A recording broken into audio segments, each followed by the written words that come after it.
Namaste.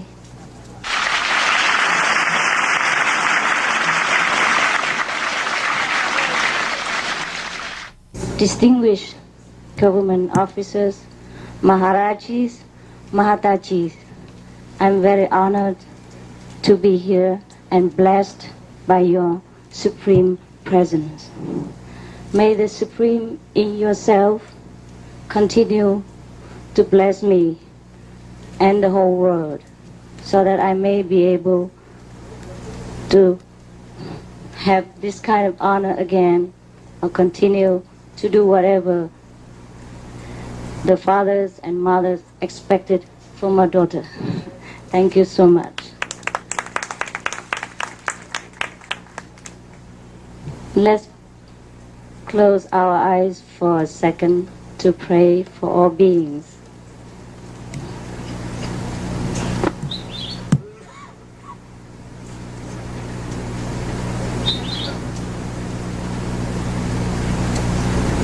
Thank you so much.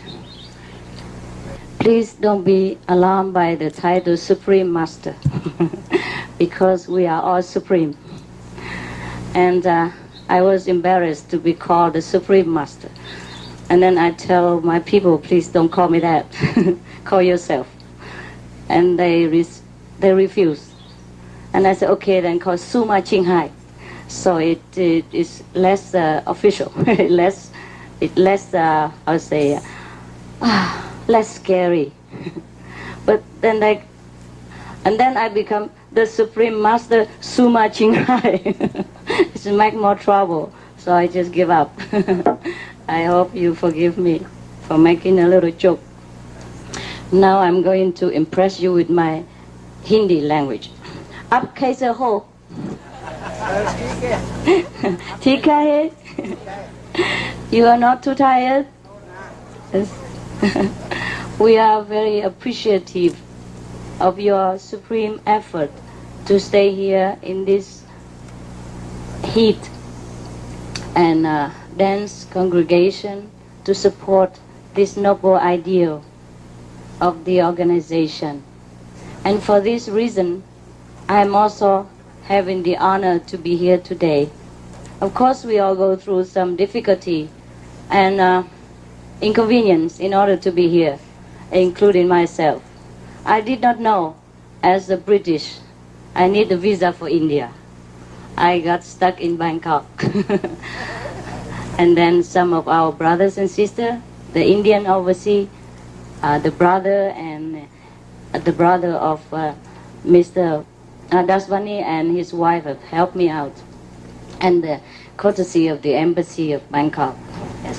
Anyhow, when I told her that I'm very sorry to trouble you in this aspect, because the travel agency told me I don't need it. I knew I need it, but they keep insisting that I don't need. So I thought I was wrong. So never underestimate your intuition, I told myself. Yes. And so the lady of his brother had told me, oh, maybe because we should meet each other in Bangkok, that's why it happened like this. Yeah. I said, wow, she's very, very enlightened. Typical Indian. Yes. Why the Indian people are more enlightened than other people, I wonder myself. Yes. And then I had the answer. God told me, because they practice what they preach.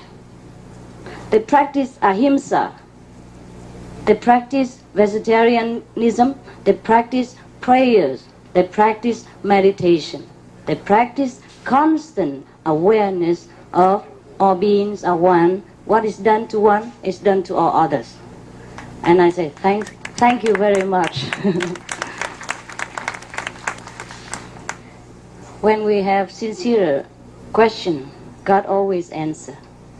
And this is what the Hinduism and the philosophy of this motherland is boiled down to. You have to search inside. There are two kinds of practice. There's one is the theory, and the other is practice. And the Indian people know both. I'm not here to preach or to praise. I'm just here to offer my humble support to the highest and noblest ideal of Indian philosophy and lifestyle. And I thank you for the honor. I'm just also having the urge to be reminded that Indian is always, centuries after 10 centuries, the lighthouse of the whole planet. And I am reminded to humbly beg you to remain so, despite all the difficulty and temptation. Because without Indian, without the basic moral standard and compassion that generated from this motherland, the world will not have anywhere to turn to. The more we advance in technology and science, the more we can afford ourselves material comfort. And unfortunately, the more we are tempted to give up all that is noble and love that is supposed to be our true nature. In case any of us, the other side of the world forget, please, the father and mother of Indians, or the Maharajis, Mahatajis, please do remind us again and again, by your shining examples. By your shining examples. Because example is very important. His Excellency, the Governor, has told us just now to put our knowledge into action. Yes, at the end of his speech, he said, let us do it. And that is what we should do. So please remind us, myself, remind me, remind the whole world of the noble idea, of what we are here for. And as His Holiness Dada has told us that he wonder if Indian or mankind has really, truly know what independence is. I also wonder too.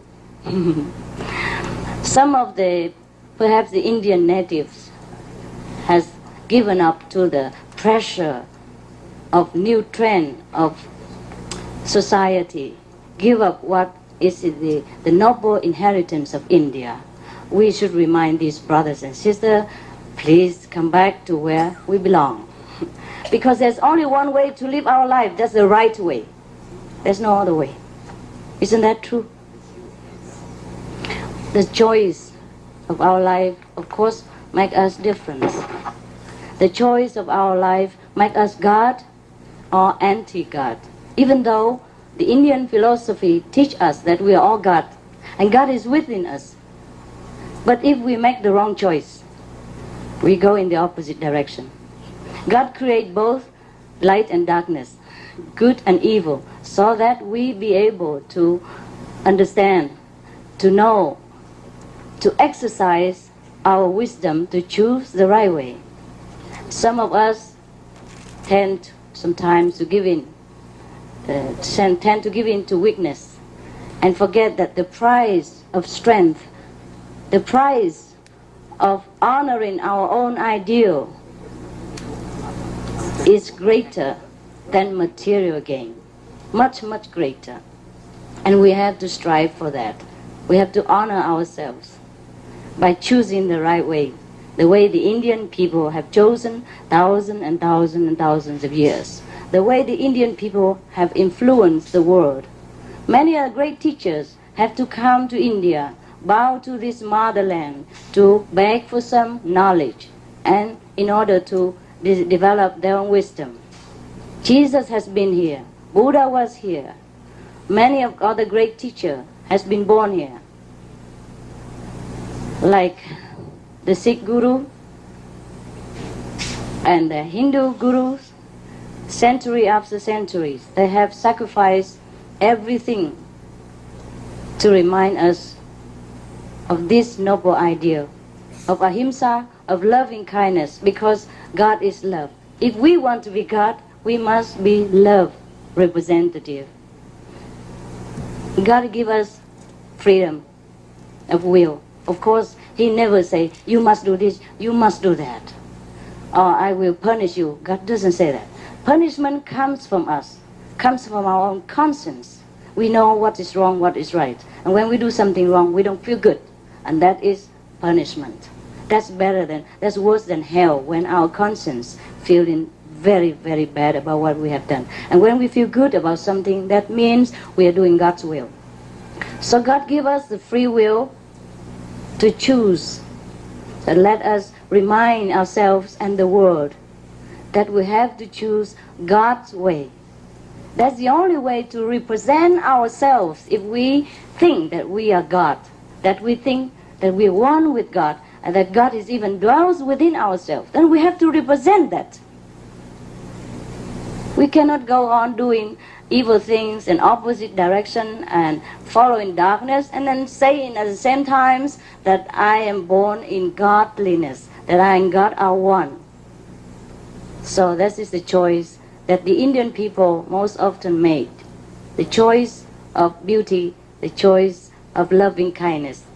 And that is how the world have learned from India. I beg you, all the fathers and mothers, to continue, protect us in your way, by your way of living. Continue to enlighten us with your choice of noble living, so that we, the rest of the world,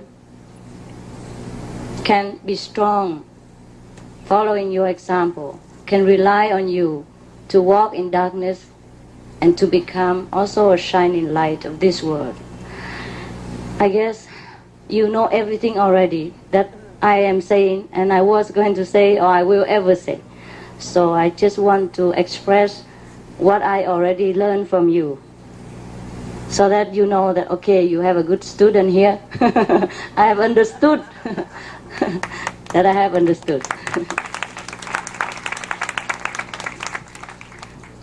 So what I have said is just to make you understand that I have understood what you have taught me, what the message that you have brought to the world. You have one good student here.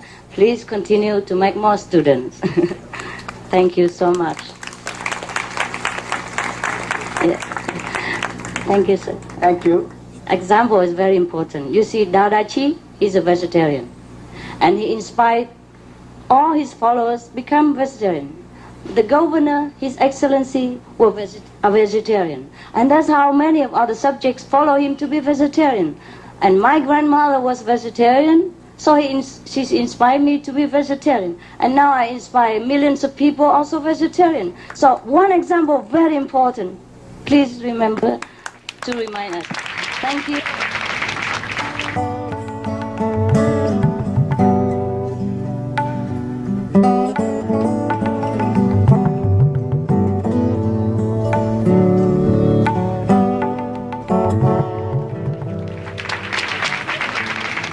Thank you so much for having patience with a good student like me. As we have made acquaintance yesterday, and you were very happy with me as a good student of India philosophy, I show up again as request of the kindness of the organizers. And today I make another exam report to you, my gurus. I hope you will accept it. As you know, when you teach a student, you want feedback, whether the student understood your teaching or not. And you always make an exam so that you can measure the progress of the student. So here you are. According to my understanding of your teaching, it's like this. Ahimsa consisted of non-violence in 3 dimensions. The first and the most obvious is physical dimension. And the second is a mental dimension, or emotional included. And the third is spiritual dimension. So ahimsa is not, according to my humble opinion, is not only non-killing, non-harming sentient beings or our fellow human beings, but also to protect their lives. Not only just negative or inactive, like passive, like, okay, I don't kill, I don't scold, I don't cause harm physically, but protect. And this the Indian people know very well what to do. So I'm not going too far in this. Second is the emotional aspect or mental aspect. Suppose we cause harm to anyone, including ourselves, emotionally or mentally. That, according to my very humble understanding, is also himsa. Yes. So ahimsa means we try not to hurt anyone emotionally, deliberately. Of course, we cannot avoid it when we do not understand what the other people feeling, and then that is excusable. But whenever we can, we try to avoid. And this probably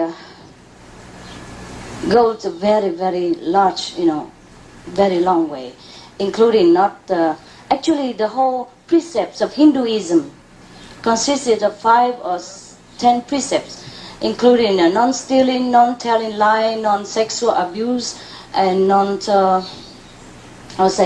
intoxication and all that. But I think it's all boiled down to a word, ahimsa. Because if we have,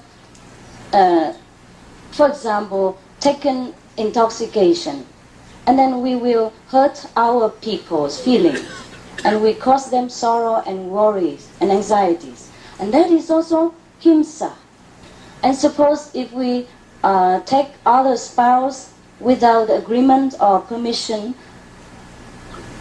or consent of the other spouse, if they agree, I don't know, I have no interference in people's private life, but without consent, without permission, we would cause sorrow and trouble and pain to the other spouse, and in turn also cause a lot of mental distress, emotional upset to the children and to whomever are concerned in that family. So I guess that is also called himsa. That's why the Indian philosophy always emphasizes ahimsa. This is a mental and philosophy, emotional aspect. And spiritual aspect. Suppose if we do not understand teaching of the great sage in the ancient time, and we try to interpret it in the wrong way, to suit our own purpose, our personal gain, may it be political, may it be financial, may it be fame and glory, whatever. That is also himsa. Because we cause people to regress in their spiritual practice. We cause people to degrade themselves and lessen their glory in the eyes of the Lord. Lessen their own godly quality. And that is the greatest himsa in my very, very humble opinion. Please tell me if I'm wrong. Thank you.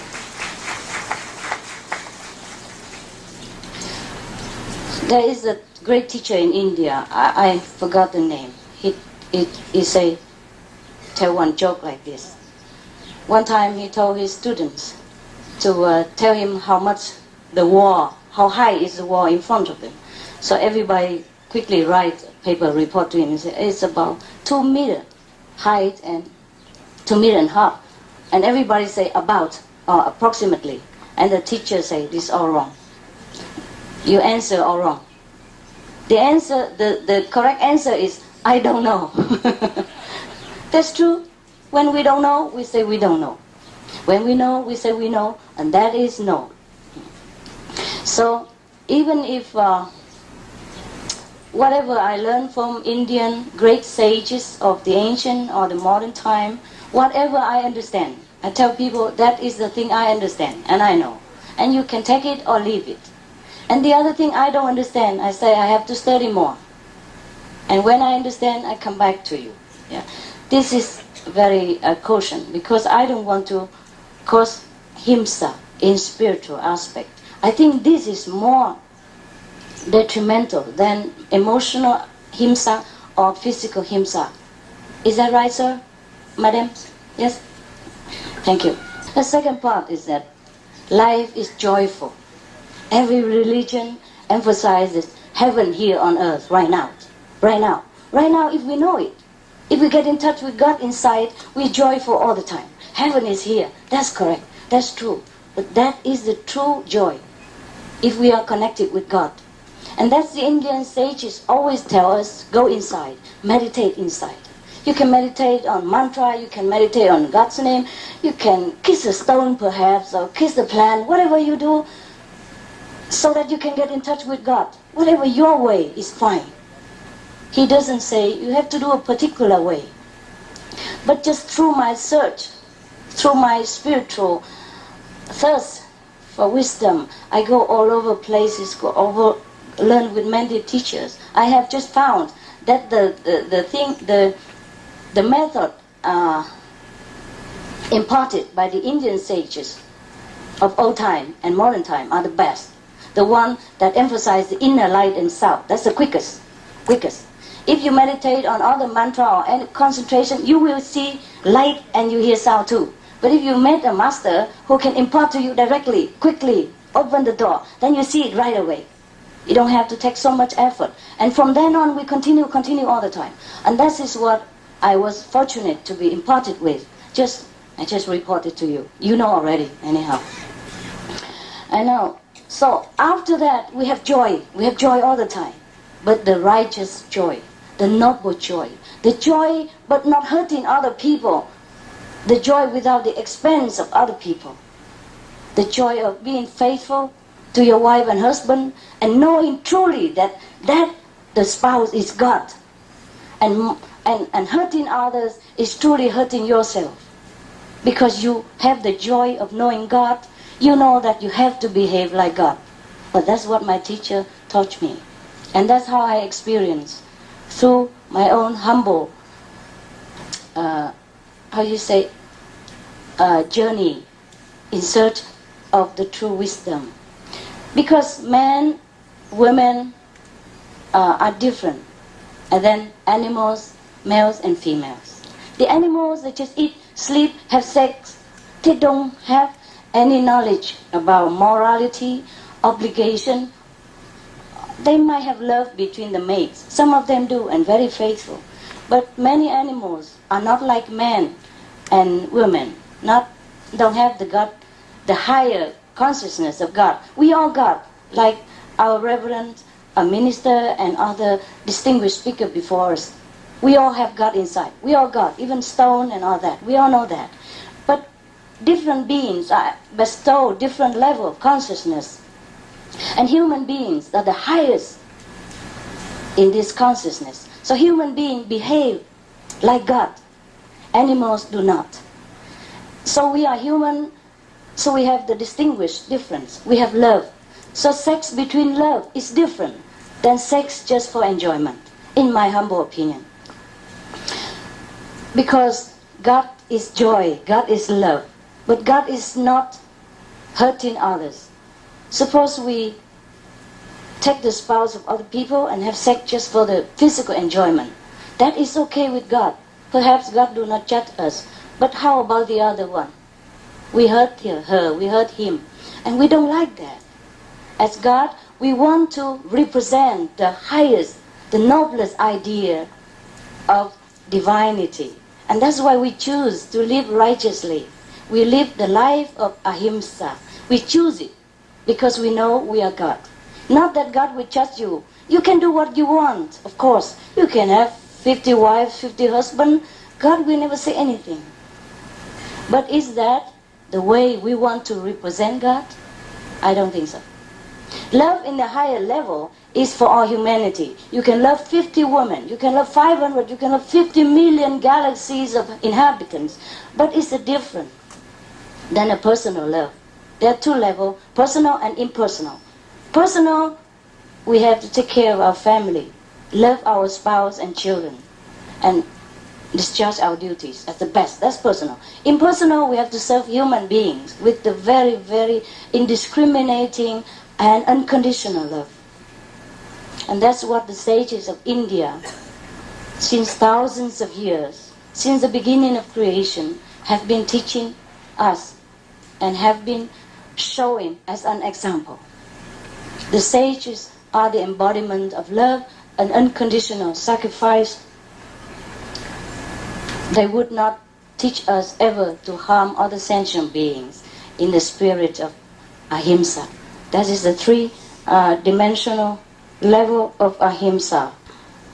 There's another point that I have just noticed from the speakers before. Okay, because they all tell us to live righteously. All of these speakers, the distinguished one here, tell us.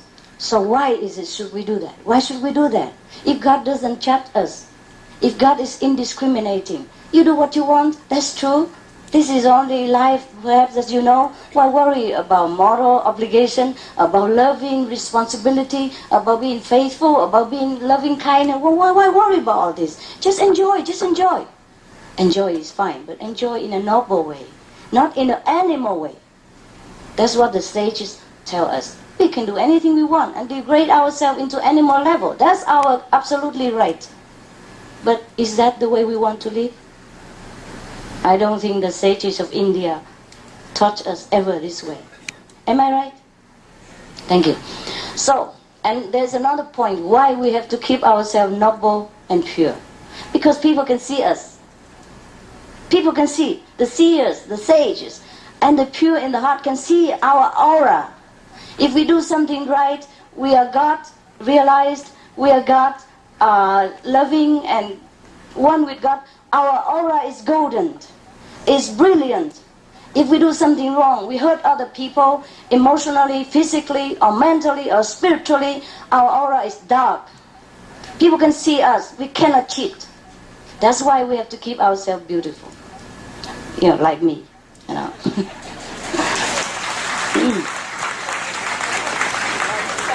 I don't know what my aura looks like, so I try to make it golden with the embroidery of Indian. I don't have a very good habit of wearing this, but I try hard.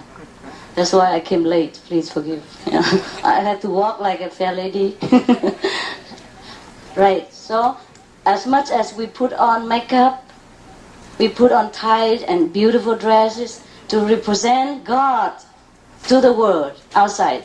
We must also put makeup, beautiful dress of purity, godliness, and holy love inside so that we can represent the true God within us. Thank you very much for your patience.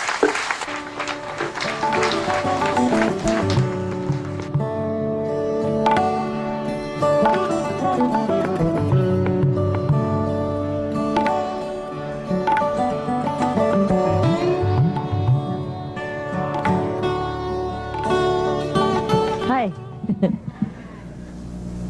The Indian little or Chinese. I speak English, okay? And you have translation, Trung Quốc人. I'm happy that you made it. From Sri Lanka? No, from Nepal. Nepal, oh, very tired? Very tired? Tired? Trouble? You drive bus?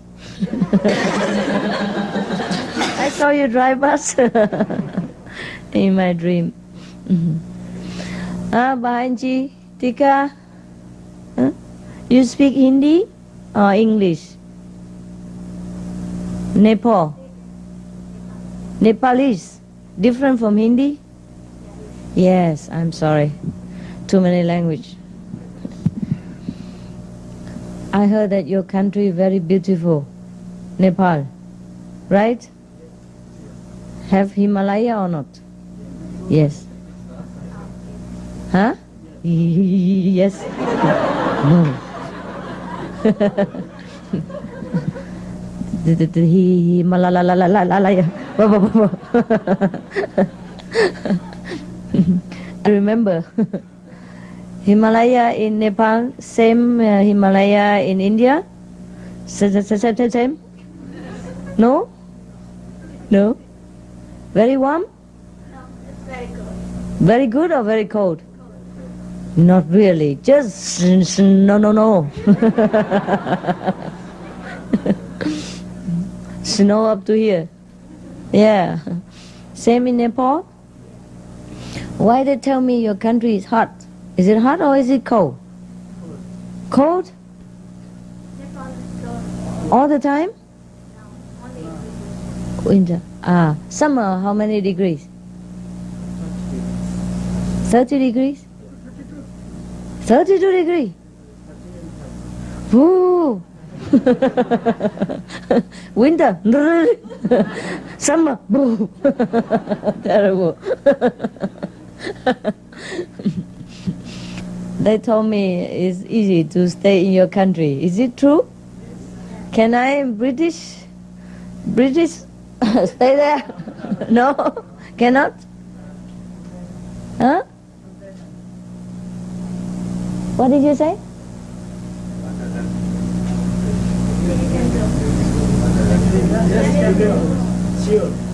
Can? Nepal, I know. Tourist, okay. 3 months, right? How long? Can live there forever. Wow.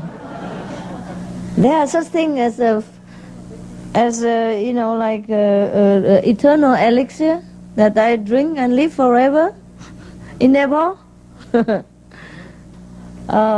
There is a story about a lake of eternal life, somewhere in the Himalaya, maybe in Nepal. That's why I can live forever there. There's a lake, India legend say there's a lake in Himalaya. I don't know which one. Don't tell the name. People will all go there. There's a lake. If there is water, if you go and drink water from that lake, you live forever. So one day, Alexander the Great, he went there, wanted to have a drink. And then there was a man who come out and throw himself in front of him, saying, "Oh, Your Majesty, please don't drink the water." And he say, the king, Alexander, Alexander the Great? He said, why you want to stop me? I want to live forever. I want to be like God, eternal. And the man said, you look at me. I have no more teeth. I live so long I cannot die. What is the use? What is the use? What is the use of living eternally and have no teeth to eat anything? He can't even smile. Because when he smiles, there's a hole in his mouth. So I don't want to go to Nepal and live eternally. I will become like that man. No good. I like to die young and beautiful. Yes. And when people remember me, make a picture of me as still young and beautiful. Suppose I die and have no teeth and all that.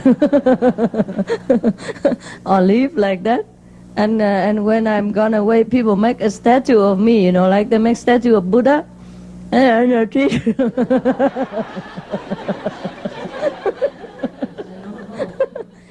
I become a toothless Buddha. It's bad that all the Buddha are bald-headed already, now have no teeth. No hair, no teeth. What else to do? Terrible. No. We will live eternally, but don't have to be in Nepal. Huh? You can live up there. Yeah? When we go to heaven, we live forever. And we retain the teeth. And the hair, and the nail, everything. And all the ring too. Yes, do you sometimes meditate and see your deceased people? Deceased relatives? Like maybe your grandfather dead already long time, your mother died, or your father gone to heaven, yeah? But when you meditate, you saw them, right? And sometimes your parents or your grandparents or your relatives, when they were still alive in this world, they were probably, disabled or maybe short of some instrument, like one arm missing, one arm is not functioning, or one leg is gone. But when you see them in heaven, they are complete again, all healed, all beautiful and perfect. You see, that's the kind of eternal life that we will have. And we normally have that kind of life until we forget that we are perfect. And we identify ourselves with this imperfection house of the body. And then sometimes we lose this, we lose that, when we think we are not perfect. It's a disease of the soul, no, of the mind. It's a disease that we have to cure with the meditation, with the inner realization that we are perfect.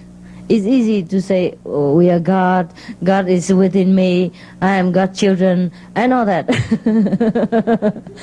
But we don't know anything about what we are talking about most of the time. Like some of the people that talk, I don't mention where. I don't mention where and when. Sometimes they talk, but they don't know what they talk about. Don't know what they're talking about. Yeah? I'm sure sometimes we go to some places and we feel disappointed because many of you are enlightened to a very high degree. And then you feel bored with people's conversation and opinion and philosophy and you just want to go to sleep.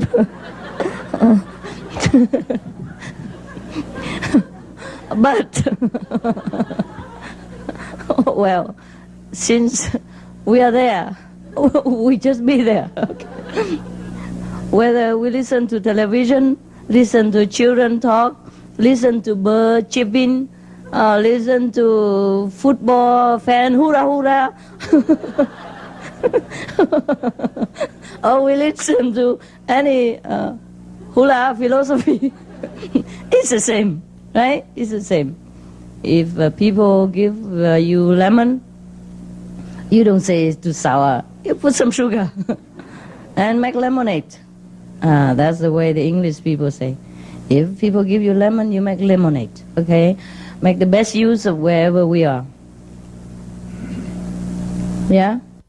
It's just the same with us before. Huh? When we did not know God to this degree, we talk like that too. We talk like those people, blah, blah, blah, blah, blah. Don't know what we're talking about. Yeah, before we talk more, right? Now we shut up.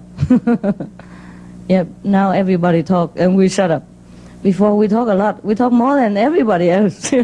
About God, about Buddha, about everything, about vegetarianism, about philosophy, about God is one and all is one, and we are God and God is all this and that and others. And now we cannot talk so much anymore because we know we really don't know.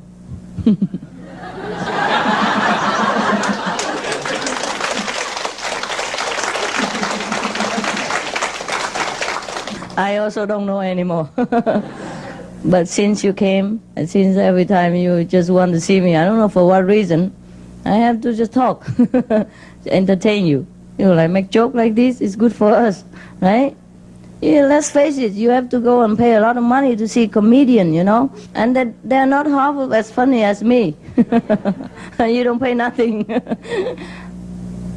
There's a story about a master who tell his disciples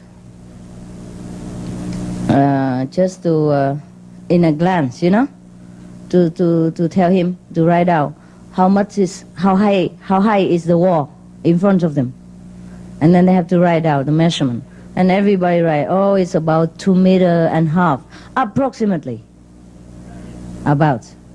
And then after everybody write the same, always the same, about, approximately, and the master say, you all wrong. Wrong answer. And they were surprised. Then what shall we do? What shall we answer? He said, you just write, I don't know.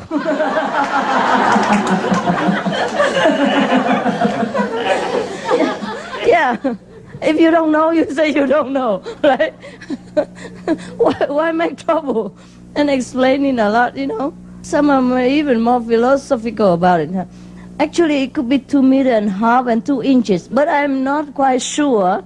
On the other hand, it could be that way, you know, but, you know, thing like that. So the only thing we say is we don't know. And now we really don't know.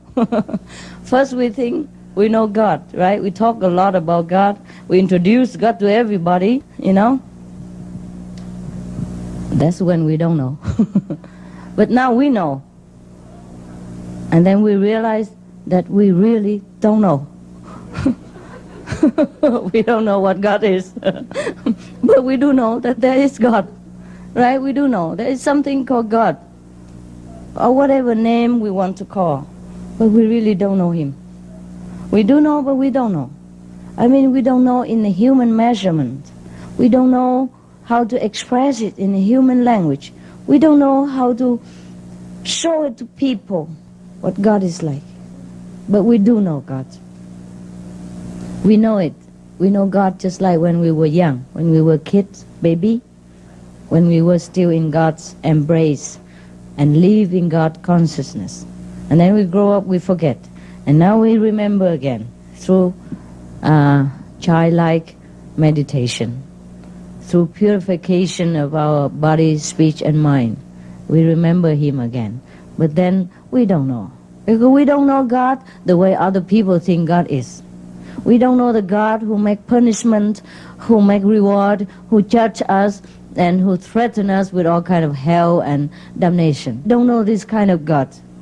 We don't know the God that is defined by human language, by human brain. But we do know there is God. And that is, God is always with us. And yet we don't know. Because how can God knows God? Right? How can the sun know the sun? How can the sun proclaim himself to be glorious and to be the sun? You see, we just don't know. There is a good film, I saw it recently, about, they call it the fifth element. Have you seen it? Oh, I thought whoever made that film must be enlightened. Or the one who wrote the script, yeah? The lady who represents the fifth element, she said to the man who fell in love with her, said, I don't know love. Because she is love incarnate. She doesn't really know love. She doesn't know she is love. She doesn't know how to express it. Just like the sun, he just shines, but he doesn't even know. He would not think that he is beautiful or beneficial to mankind.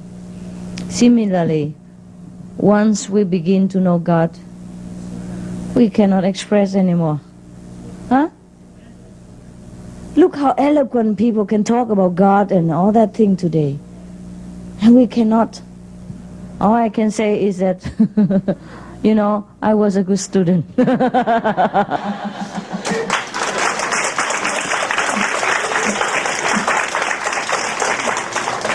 Yeah. And by the way, they got my name all wrong again. The Supreme Master Suma Chinghai. You know that, huh? Yeah, I try to make it simple, you know, humble and unofficial, shorter. Instead of the Supreme Master Chinghai, we say Suma Chinghai. It's more friendly, you know, more homey. And now they make it the Supreme Master Suma Chinghai. I'm lost. You see, that's the problem. We're trying to change things. Yeah. Sometimes we just have to accept it the way it is. The more we try to change, the worse it becomes. And that's nothing yet. Some people, you know, included the Chinese and Vietnamese all together, like this. You know, in Chinese, the Supreme Master is Wu Shangshi, nah? Yeah. So some people call me like this. The Supreme Master Suma Chinghai Wu Shangshi Vô Thượng Sư Thanh Hải.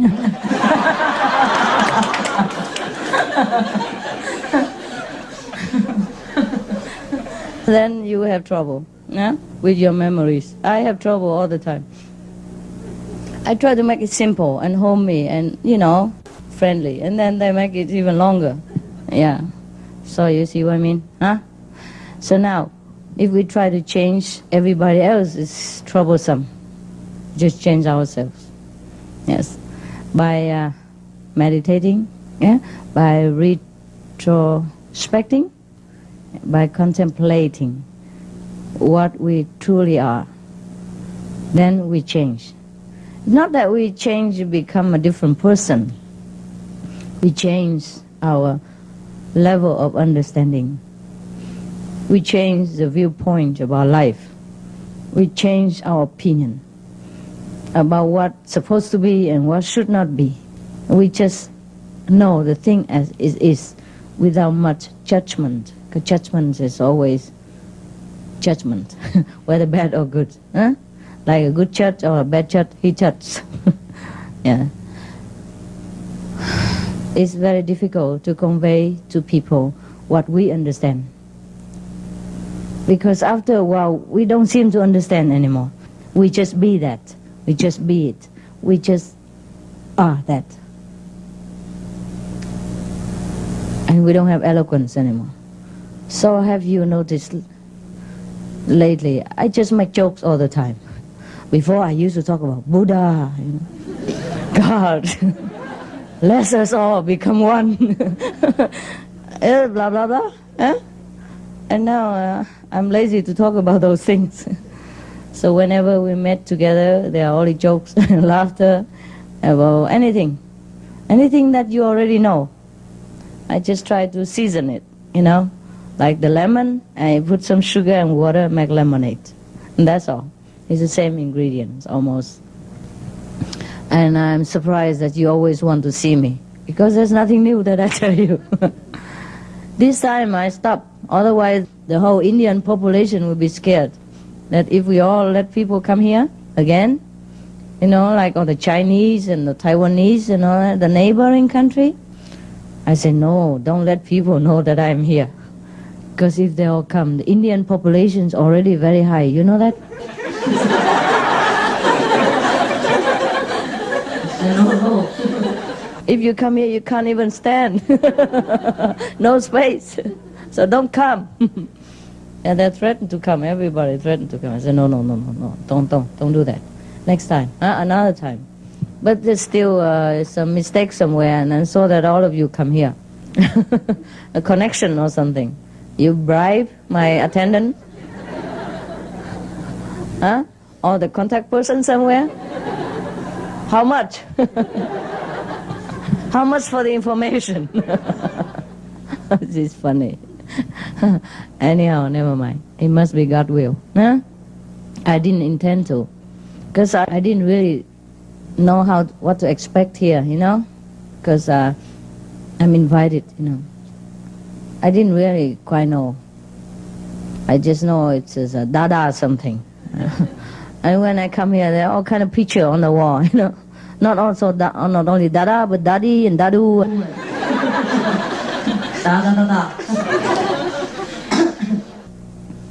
So, well, we are here and it must be God's will somehow. And if some of you don't find Indian weather exactly to your liking, or the Indian environment are not to your familiar taste, I just go with it. Huh? This is a holy land. It has been blessed many of centuries by the saints and the sages, the seers, the holy personages of all kinds, all nationalities, not just Indian. So we are also very fortunate to be here, breathe this kind of atmosphere. So try to feedback whatever we get. Yes, it is a land that nourishes spiritual awareness. It is a land that tries to keep the heritage of noble living. Even though nowadays these things have become more diluted due to the influence of so many different school of thoughts and different introduction from different lands. But that's all right too. That people have a chance to re-introspect and to look at what's the right thing, what's the wrong thing, and their own choice they will make. And try to be good, friendly, represent your own God self.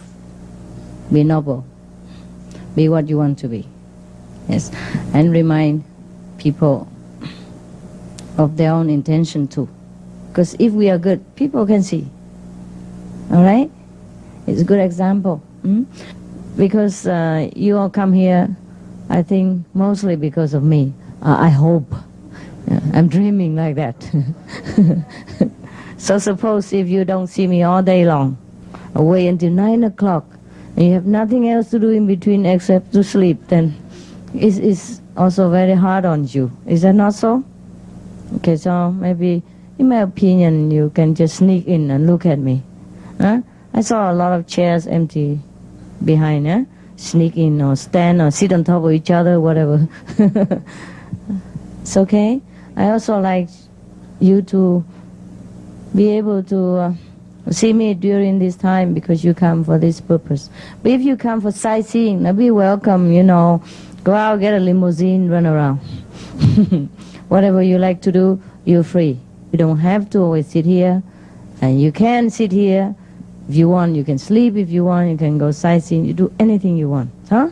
You're free. If you want to go over there, you're just free to go. But don't make different like, oh, I am the Supreme Master a disciple.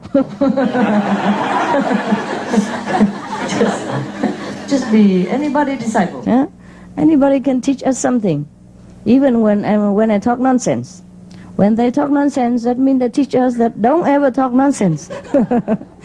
When they do some bad things, according to our conscience, at least they're teaching us don't do such bad things, right? You can learn from every situation and make your own adjustment and judgment and better yourself by all kind of circumstances and opinion. Yeah? Because we know what we want. Yeah? We can choose. If we cannot choose, okay, then choose again. May God bless you. I see you tomorrow. Huh? Okay.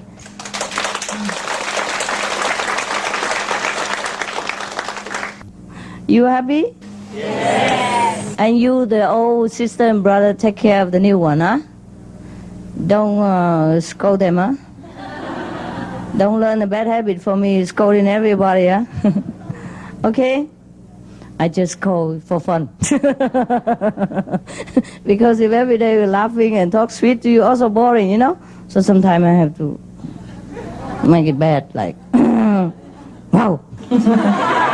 Don't be scared of me, I'm very sweet.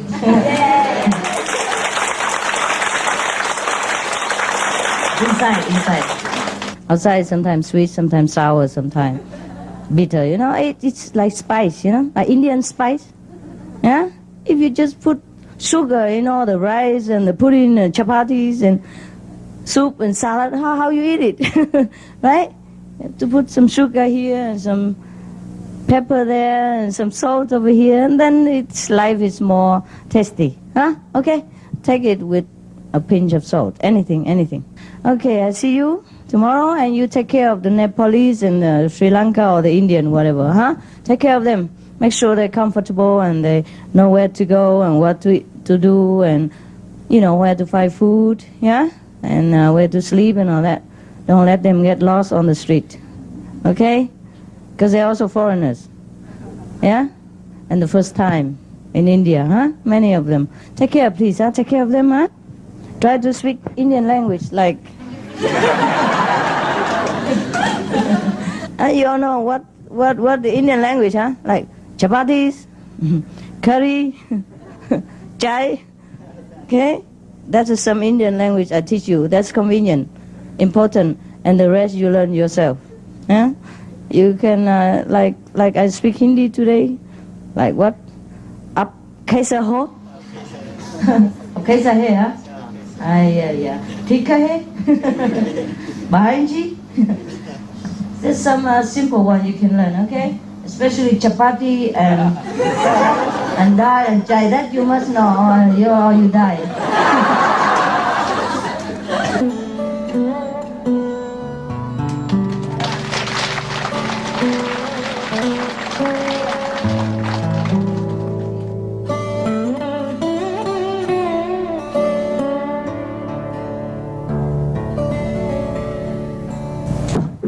I don't know what to tell you anymore, so just look at me.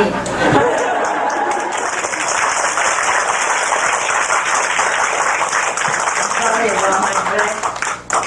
Working woman.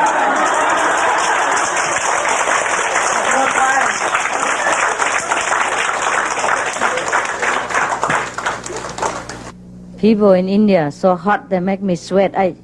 Make me sweat so much. I change clothes 4 times a day. Still very hot. The love make you feel hot. That's it. Okay?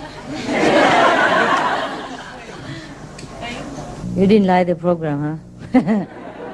Me neither. I just sit there and I nearly sleep. But it's too loud. Too loud, so my heart goes boom, boom, boom, boom, boom, boom, boom.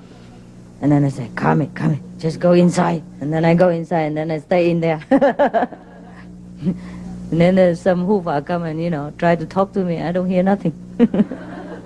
They keep calling me a lot, long time. Until I smell them,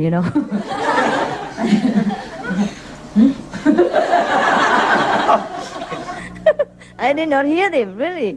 They call me about four or five times, about 1 or 2 minutes, standing right in front of my nose. Master, wake up. Wake up, Master. Some urgent business. I didn't hear anything, really. Honestly, I didn't hear.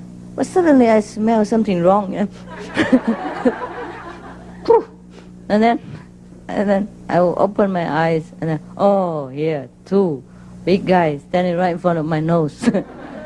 That's how I woke up. And I thought you were there, but you were not. Didn't like it, huh? Too noisy, huh? No? Too noisy, huh? We're not used to it, huh? Our program much better, huh? Huh? Yeah.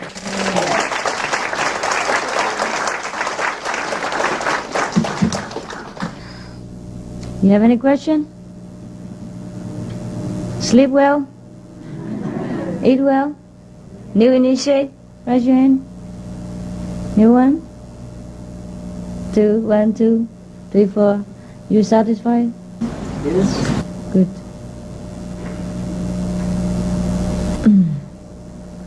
Well, it seems like you are the excuse that brought me here to India and some of other people who wanted to see me so much. Keep praying for 3 years. And here I am, the victim of your prayers. I have to endure all these days, all this talk and all this program, just sitting there, trying to be a good girl. Oh, I can't bear it. It's too much for me. I cannot bear official talk, official work, all this kind of thing. I'd rather be like this with you, huh? We relax.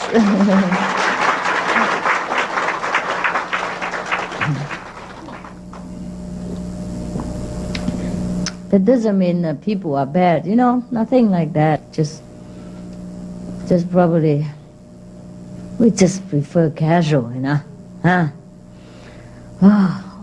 Oh, these doctors scares me. When I just see the DR point, I feel already scared. Yeah. What if they stick a needle in my vein anytime? I'm sitting there trying to protect myself. Yeah. You enjoy the day? Yeah. Good for you. Some good information, huh? Stuck it in here. Maybe you can use it in the future. I couldn't hear anything. Because the microphone, so, it's towards the public, and behind me all the fans are running. I can't hear anything. Maybe God doesn't want me to hear anything. Okay, anyhow, there are a lot of nice people. But the connection was kind of optional. First I thought this this organization invited me. Then come here, and it's another kind of organization. It's so confusing to me, you know. It wasn't clear.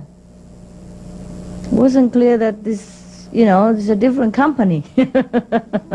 When I come here, I thought, who's that? It's not supposed to be there. We're not supposed to be here. Never mind.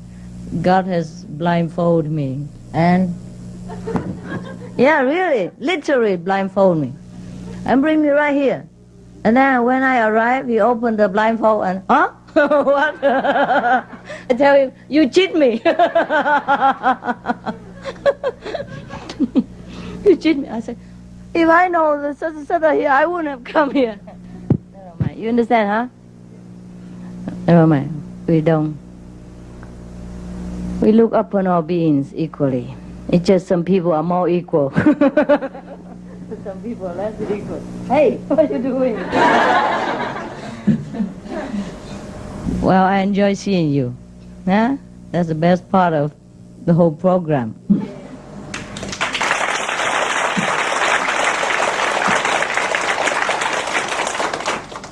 We come here and play around a little while in this world, and then we move on. Or we don't move on. It's also okay. Huh? Yeah, but we just don't like the program in this world anymore. Anybody still like it? Yeah, you like, huh? Yeah, sometimes we do like, sometimes we don't care. Just pastime. I'm sorry you didn't meditate enough. I didn't intend to be like that. You know, yesterday was lighter. Today, they chased me everywhere. I couldn't even go to the bathroom. I said, can I go to the bathroom now? Because I don't... You kept me all day long. What to do? And then I just step out of this, you know, the podium, and then, so many people come. Come to my house, come to his house, come to her house, come to your house. That's so overwhelming, you know. That's Indian people. They're very hospitable, and their love can bind you, you know. They say, please, come, stay here forever.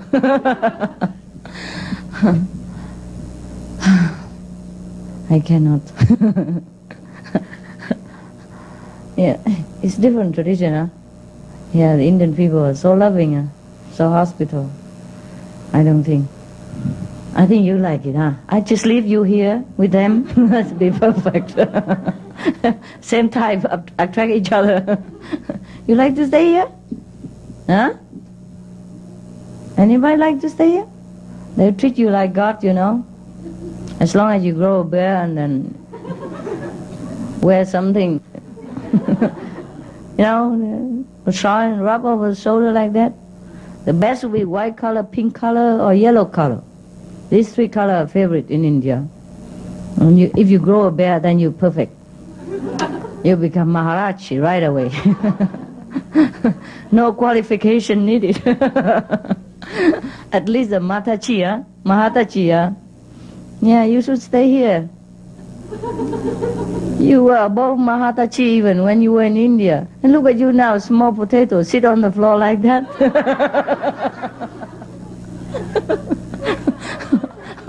What are you doing with your life? Yeah, you were somebody before, right? Still are. If you come back to India. Oh, okay. Today I went to see the Dadachi. You know that pure, innocent-looking guy? No bear, yeah. He's very cute. He said, you were my mother previous life. Yeah. Not last life now, but long ago. Too long I can't remember. But he remembered, yeah. He was so happy, you know. He'd been sick many months. And his disciple told me, oh, we never seen him so happy like this. We're so happy today. Everybody's so happy. Because he sit with you and then laugh and talk like that. Oh, we haven't seen him like that for months. In fact, he couldn't, they didn't think that he could make it yesterday, talk, you know, give a talk or something. And today many doctors rushed to see him. So that's why I couldn't, I was supposed to meet him at lunchtime, you know. Couldn't make it because even the disciple who was supposed to come and fetch me, they also rushed to his side. He was very sick. But when I come today, I don't see a sick man at all. I saw a little child. I mean, he's so pure and innocent looking. He's so innocent, like, very pure. He was so happy, you know, laughing all the time. Don't want to let me go.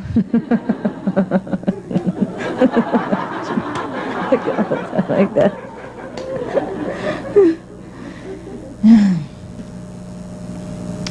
And today I could hardly escape. Anyhow, so if anything you don't like, I'm sorry, huh? Yeah? I also didn't know. He cheated me. You know. The program looked different, you know? Everything looked different. The pamphlet looked different. When I come here, eat another pamphlet. This is different than what we have informed. We have been informed, right? It was a different company, a different kind of organization, a different kind of expectation. And then when I come here, oh, it looked like very much different. So it's okay. It's God's will that sometimes we have to come somewhere, awaken some people, yeah, at our expense. I don't mean money-wise. Money is nothing. We can afford it. Don't worry. Your meals, that I have taken care. Huh? So, did you enjoy the food? Good, huh? 5-star food, you know? 5-star. 1, 2, 3, 4, 5.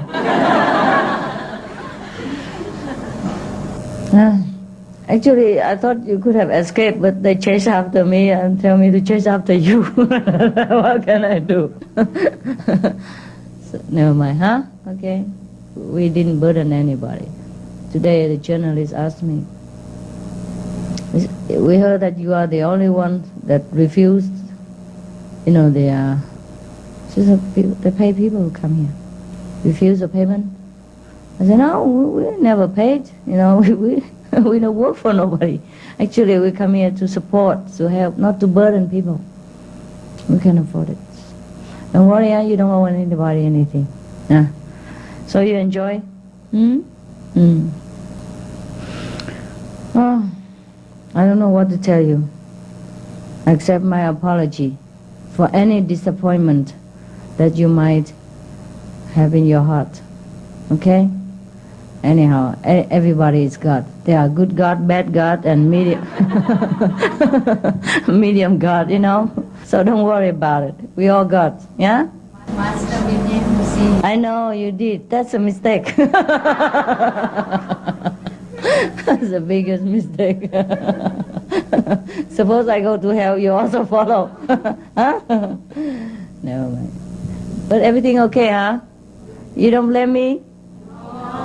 Are you angry with me? No. Please forgive me. If you're angry, please forgive me.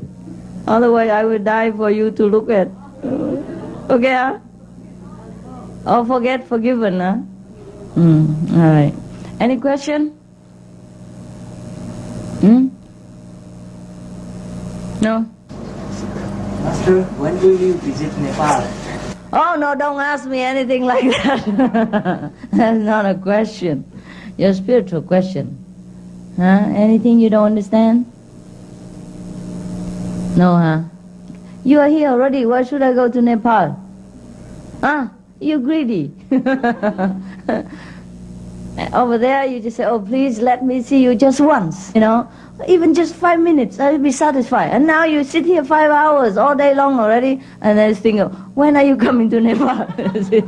Never enough, huh? Everybody, never enough. Just see these people, then just see me first time. I just want this, want that, want me to go to their house and go to their grandmother's house and the grandchildren's house. Oh, Jesus Christ.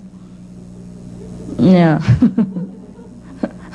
And don't you start with Nepal business. I had enough today already. Okay. Now you understand why I tell you don't hurry to be Buddha or nothing like that. You'll be totally in trouble. Your house become a, permanent hotel. And anywhere you go, just don't have privacy. And you always have to be the good guy. Yeah? They invite me for lunch, for dinner and all that, but I could never eat anything more than a few spoons. I just, some people bring the food for me. Oh, master, this is nice soup. I say, okay, thank you. How are you? Oh, you come to my house. What? And then I forget it. Take it away. And then another person brings some, dish of food, and then I just, this is very nice, master. You should taste it. It tastes beautiful. It's a wonderful food. I said, okay, I tried it. And I just get a little bit. I said, and somebody come in. Oh, I'm so nice to see you. You come to my house, and blah, blah, blah, blah, blah, blah. And then how do I eat? And then somebody comes and says, let her eat a little bit, please. And then he begins to talk.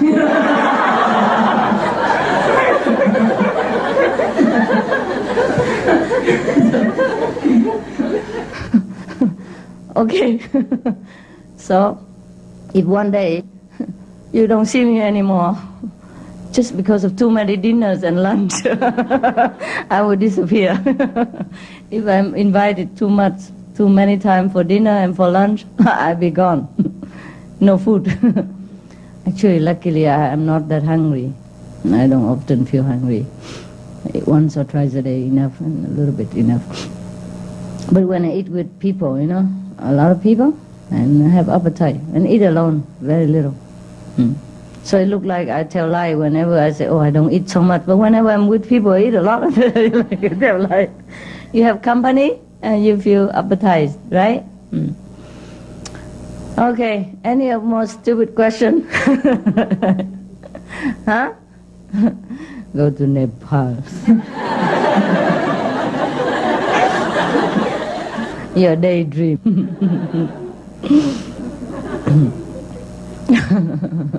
I'm running away. Anything else you want to know? It's okay? Well, I hope you have enough, of me. These 2 days. You see me all day long. Right? You sit there enough, Good. Don't.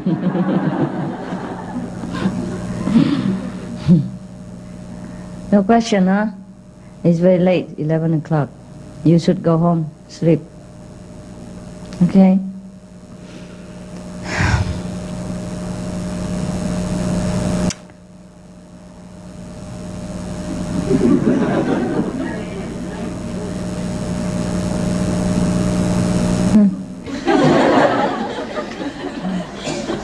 No problem? Yes. Anyhow, I thank you. I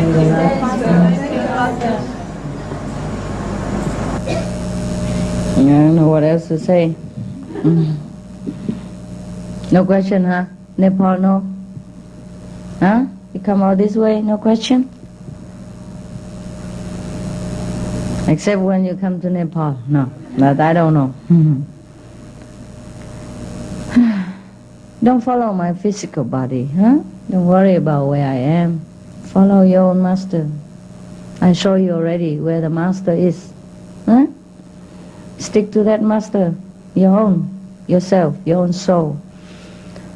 Your God self, your enlightened self, your highest self. Don't follow me physically.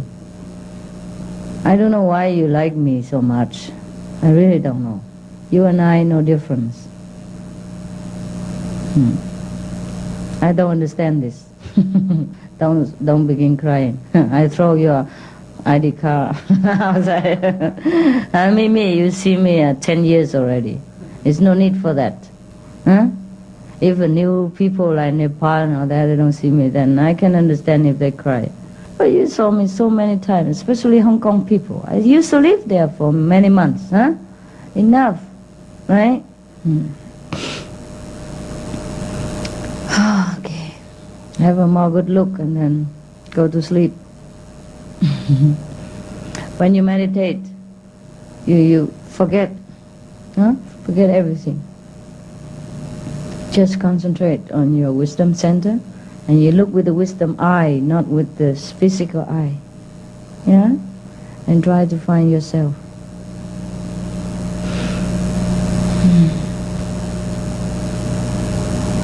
Because you don't have questions, so I don't know what to tell you. I mean, you understand everything already.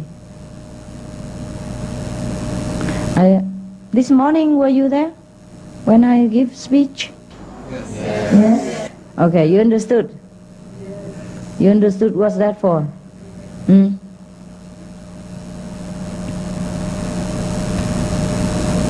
I say, perhaps I have done my job. Because everybody just say, if you're enlightened, you're above the law and you can do everything you want. Can. But what for?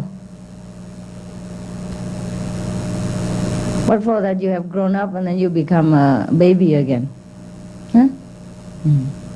When you were a baby, you can have your toilet everywhere, anywhere, because you don't know how to help yourself. Huh? You can't control it. But when you grow up already, what for doing that? Huh? Right? And some people would preach to you like God is everything. God is good as well as evil. That might be true. Might be true. But what for we become evil? There are enough evil already. Why should we become God just to be evil? Huh? Then don't bother, right? And if we want to be irresponsible, immoral, or things like that, just to represent that we are God, then there's no need to even be God again, right? We have come from there. We have come from evil. Now the only duty is to become higher, become God. Understand? So don't be misled by so-called similar teaching.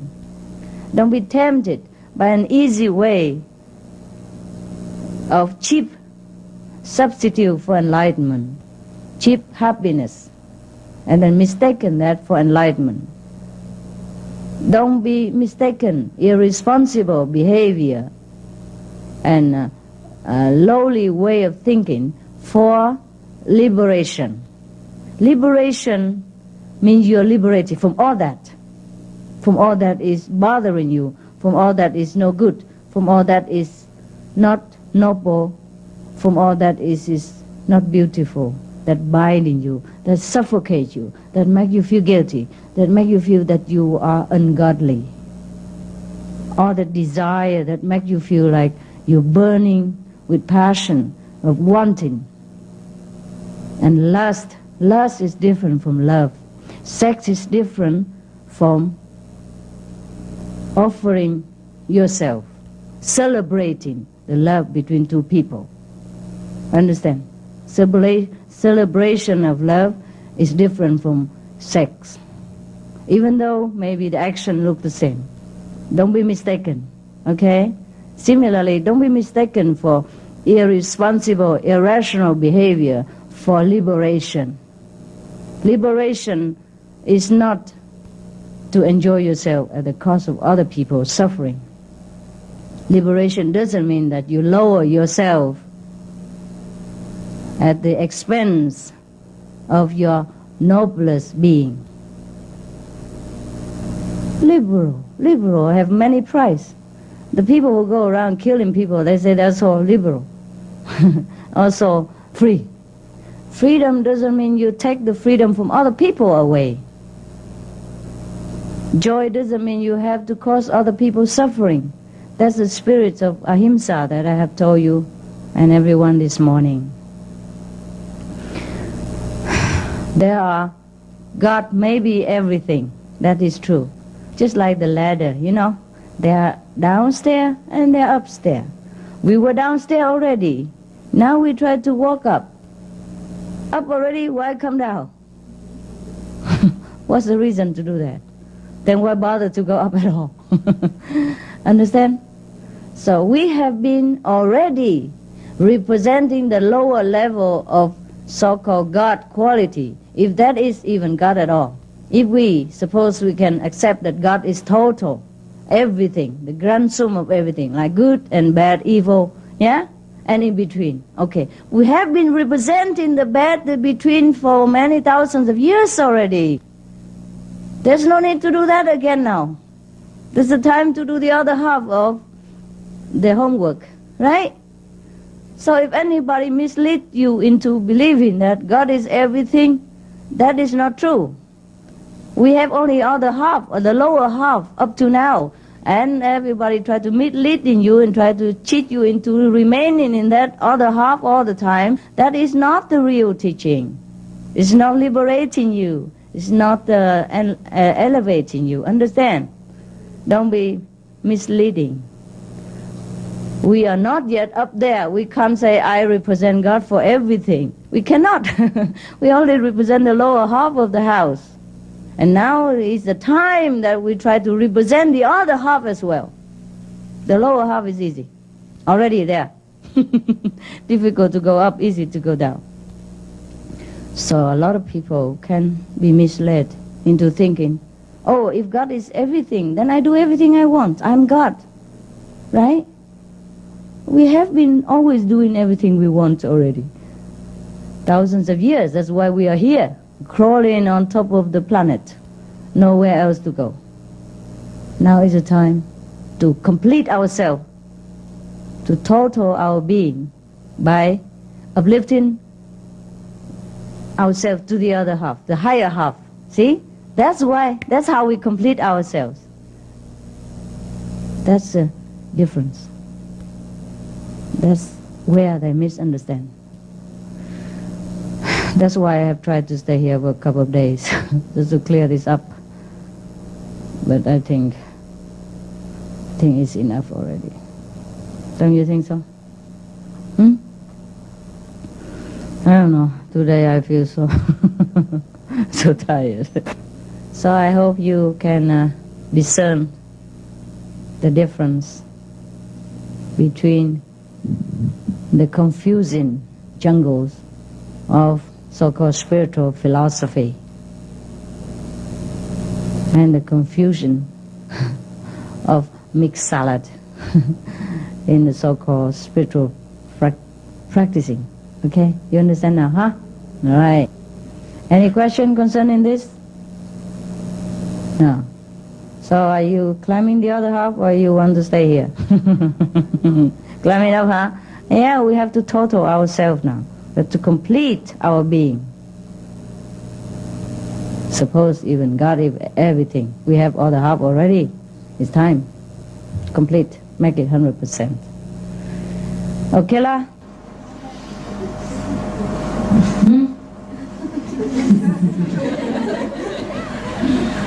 You're so happy. Yeah, huh? What's the reason? I don't know what my nose are different from yours, that you're so happy.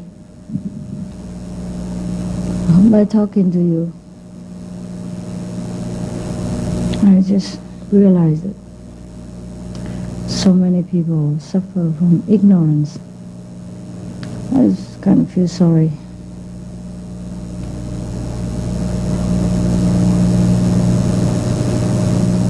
And sometimes I'm very impatient.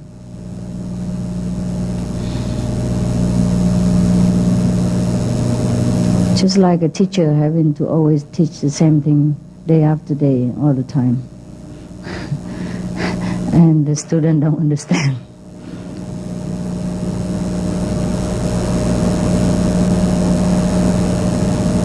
I'm not talking about you. You understand. You progress, and it's good for you. There's so many people who don't understand. They're stuck at spiritual emotional level. You understand this spiritual emotion? Okay, they hang on to some guru or another guru. As long as that guru is sweet, kind, gentle, play around with them, let them play around. They just have something to hang on, that's it. This is called spiritual emotion. You understand?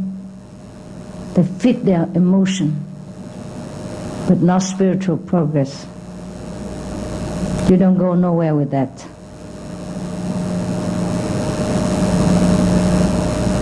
The only progress you can make is that you realize yourself.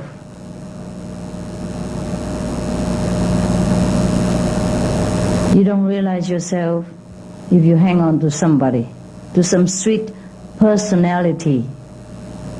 That is called personality worship cult. It's not a spiritual progress. It's not beneficial to your soul development. It might just make you feel good.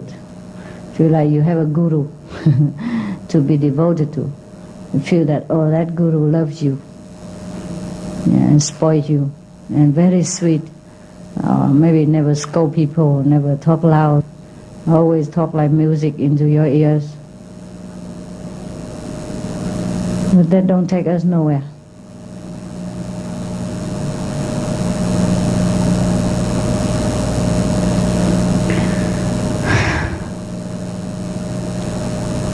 That will make you and the guru come back again and play the same trick again, play the same thing again and again and again. If we are attached to anything at all, we are never free. Understand? If we are attached to the idea that the guru must be sweet, and the guru must be gentle, the guru must be so innocent-like, we also in trouble. Really. That's just one of the stage of development. It's not the whole thing. And if for liking this kind of sweetness, we stuck there, that don't take both of the guru and the disciple nowhere. Don't take them anywhere. There is a very difference. When a disciple, I don't remember the name, asked Khongzi about his big disciples, what kind of quality they have. And he lists, who has the most courageous quality, the other guy has the sweetest, gentle quality, the other guy very compassionate quality, more than the master even. That person, that disciple, more compassionate than the master. That person more courageous than the master. That person is more sweet than the master. He lists a couple disciples like that. And the questioner asked, then why do they follow you, master? If this person more sweet than you, if that person more compassionate than you, and the other disciple more courageous than you, then why do they become your student? So Khongzi say, because that's all they have. Sweetness or courageousness or gentleness. They don't have anything else. So if we happen to like something too much, like the gentleness, we love it, or the sweetness, or the courage, or the, what else did I say? Compassion. If we happen to hang on to one of the quality and we love it, it's just kind of addiction. That doesn't take us too far. So even those disciples sometimes have one kind of quality more than the master have, but it's just one kind, and to the extreme. And Khongzi further say that disciple A have courage, but doesn't have the humility to be not courageous sometimes. The other person have compassion, but doesn't know how to withdraw it for a greater compassion. And for example, now I'm just interpreting, it's not exactly like that. And so the other person just know gentleness, but do not know firmness when the situation demands. You understand? But Kongzi has everything. He has courage. He also has weakness. When it has to be weak, he's weak. When he has to be courageous, he's strong. When he has to be compassionate, he's compassionate. When he has to be, like cool and cold-like, he has to use that. So, if we hang on to one quality or another, we stuck somewhere in the corner only. Just like this house has 4 corners, have a lot of things. We just stand in one corner all the time.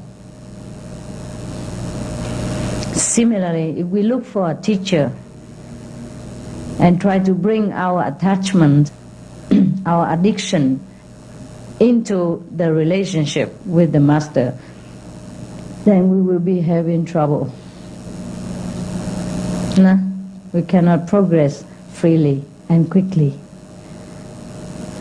I'm just telling you this so you know what is what.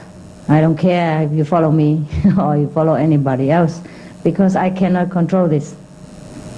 I cannot control your level of consciousness. I cannot control the choice you want to make with your time to progress in eternity. You have all eternity to choose when you want to be awakened. You take it longer, you take it shorter. You want this way or you want that way. I have no choice. I have no control over that. And I don't want to control. Because you have your own way to be enlightened. You have your own road to go back to God. You choose a short way, you choose a long way. It's all your choice. I have no control over that. Neither I want to control. Because, why? Everybody has his own life. They get free to do what they want. Right? To control people, it means also control yourself. Very tiring, really. Try to control one person only and you're in trouble already. Not to talk about control all these people and more. Yeah? You see the policeman and the prisoner and the criminal. When they catch a criminal, they have to lock him together with the police, right? Both of them are handcuffed together. They go everywhere together. That's how we control people. Yeah. If we want to control people, it's like that. If true control is like that, very, very tiring, suffocating most of the time. So if we have a controlling personality, check it out. Check it out. Cut it. If you want to. Keep it if you want to also. Nobody wants that. For example, Okay. So, I'm just telling you all of you this because you come here to share what I have. You see? That's why you come. You don't come just to see me. You come because you know God has deposited some treasure by me. That's what you think. And this treasure belongs to you also. So you come to claim your pot, claim your share. So I have to give you what I have because it belongs to you. Not that I'm scared you follow somebody else and misunderstand me because I'm short-tempered, I scold people sometimes, I'm not sweet enough, blah, blah, blah. I don't care. I can't control your liking and disliking. I'm just telling you so you know what it is. In case your mind cheats you sometimes and deprive you some of the treasure that I'm holding for you. You see? And that's all there is. Clear? Yeah.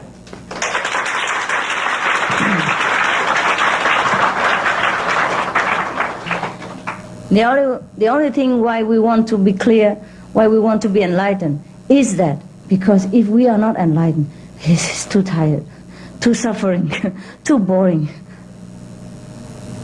We can't live without enlightenment. We need it like air.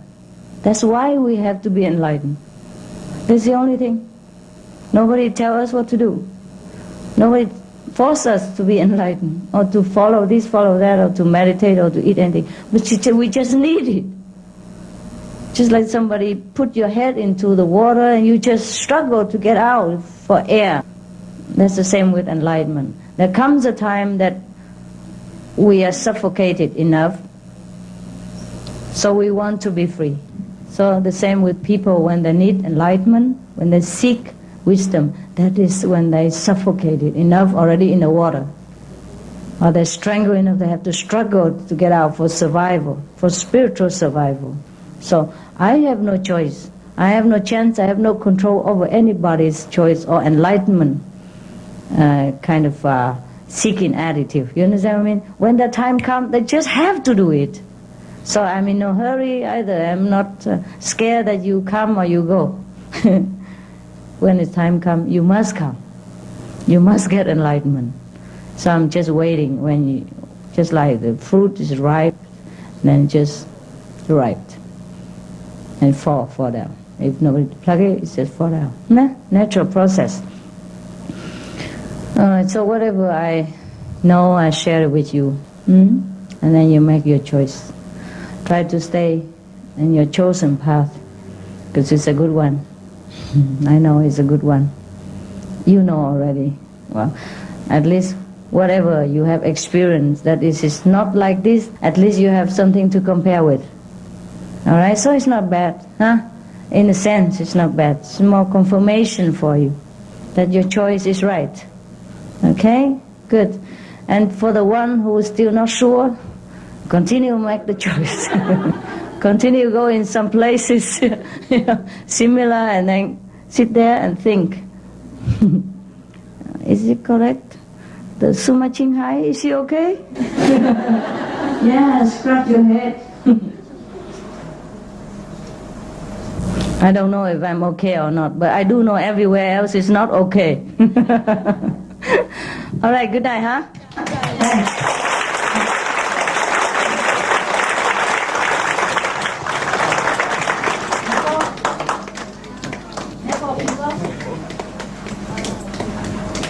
How many more? Right hand, Nepal. Here, quick. Never mind, here. Anyone Nepal, I forgot? Oh, heaven, okay? And the rest, take care of yourself. Okay, huh? Nepal, you share Nepal, please. Không可以借一下。好了。God bless you. God bless you inside you yourself. Bless yourself.